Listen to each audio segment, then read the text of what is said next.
इस कहानी के लेखक हैं धीरज कुमार सालुंके। रात के 12:30 बज रहे थे।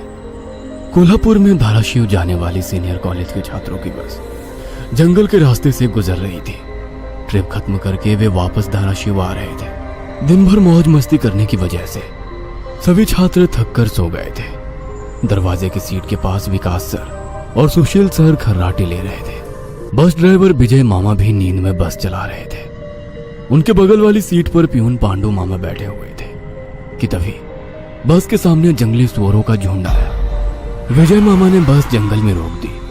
कुछ देर में जब रास्ता खाली हुआ तो बस फिर से चलने लगी। कुछ ही देर में विकास सर के पीछे ही दूसरी सीट पर बैठा श्याम नींद से जाग गया। श्याम की उम्र 21 साल थी। पढ़ाई में बहुत तेज था, लेकिन हमेशा अकेला रहने वाला। ना किसी से बनती थी, ना ही उसका कोई दोस्त था।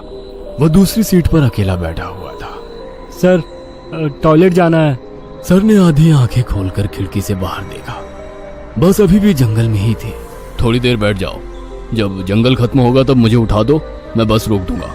वे बोले और फिर आंखें बंद कर सो गए। श्याम बस की खिड़की से बाहर देखने लगा और जंगल खत्म होने का इंतजार करने लगा। कुछ ही देर में जंगल खत्म हुआ और बस वीरान जगह पर आ गई। उसने विकास सर को जगा दिया और उन्होंने ड्राइवर से बस को रोकने के लिए कहा। जैसे ही बस रुकी, विकास सर बोले, किसी को टॉयलेट होना है तो अभी उतर जाओ, वरना बस सीधे धाराशिव जाकर ही रुकेगी। आवाज सुनकर पिछली सीट पर बैठा श्रीकांत नींद से जाग गया।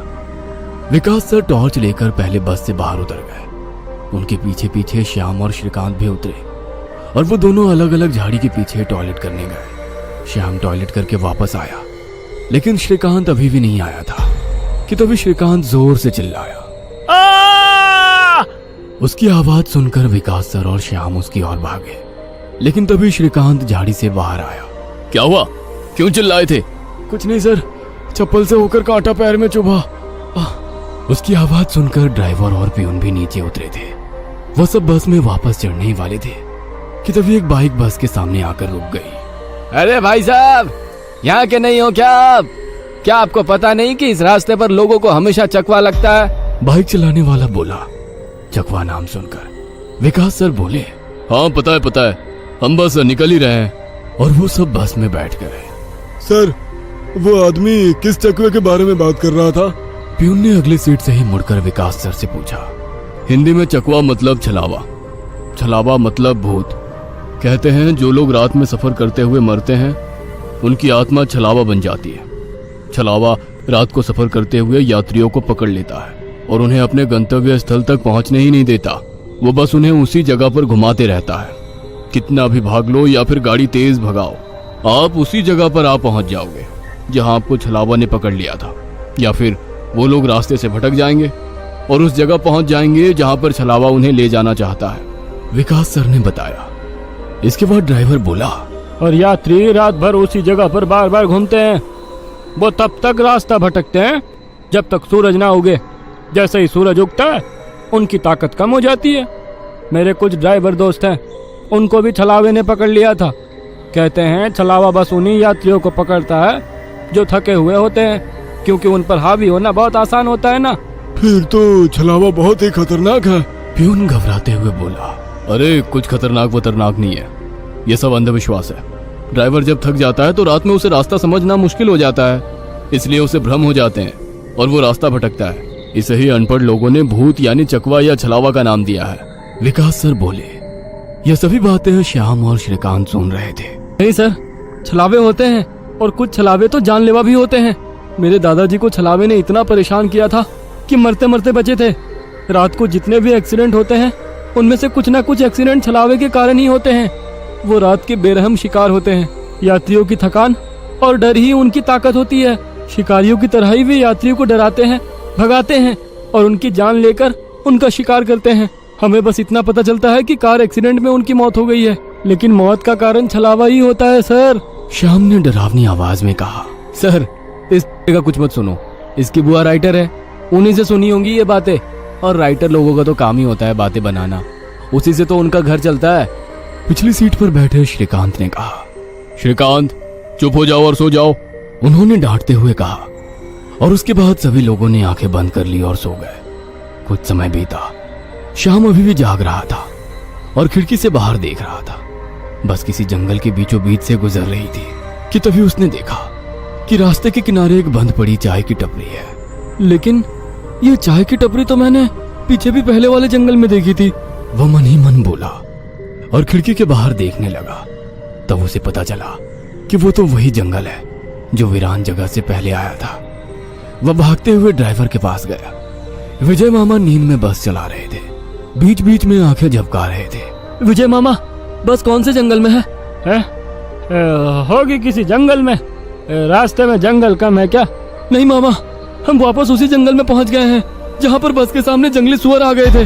नहीं बेटा, तुम्हें कुछ तो गलतफहमी हो रही है। वो जंगल तो कब का पीछे छूट गया है ना। उनकी बहस सुनकर विकास सर नींद से जाग गए। क्या हुआ श्याम? सर, हमें छलावा लग चुका है। उसने हमें पकड़ लिया है क्योंकि बस वापस उसी जंगल में आई है जहां से पहले गुजरी थी। लेकिन विकास सर भी ड्राइवर की तरह उस पर विश्वास नहीं कर रहे थे। सर, अगर आपको मेरी बात पर यकीन नहीं हो रहा है तो बाहर देखो। अभी कुछ देर रास्ते के किनारे एक ट्रक दिखाई देगा जो एक्सीडेंट में पलटी हो चुका है। और कुछ ही देर में रास्ते के किनारे सभी को पलटी हुई ट्रक दिखाई दी। ये देखकर सभी हैरान हो गए थे। ड्राइवर ने भी मान लिया कि श्याम सच बोल रहा है कि तभी जंगल खत्म हो गया और बस वही सुनसान वीरान जगह पर पहुंच गई जहां पर वो कुछ देर पहले टॉयलेट करने के लिए रोक दी गई थी। ये देखकर सभी की आंखें फटी की फटी रह गई थी। विकास सर की तो बत्ती ही गोल हो गई थी। श्रीकांत पिछले सीट से आगे आ चुका था।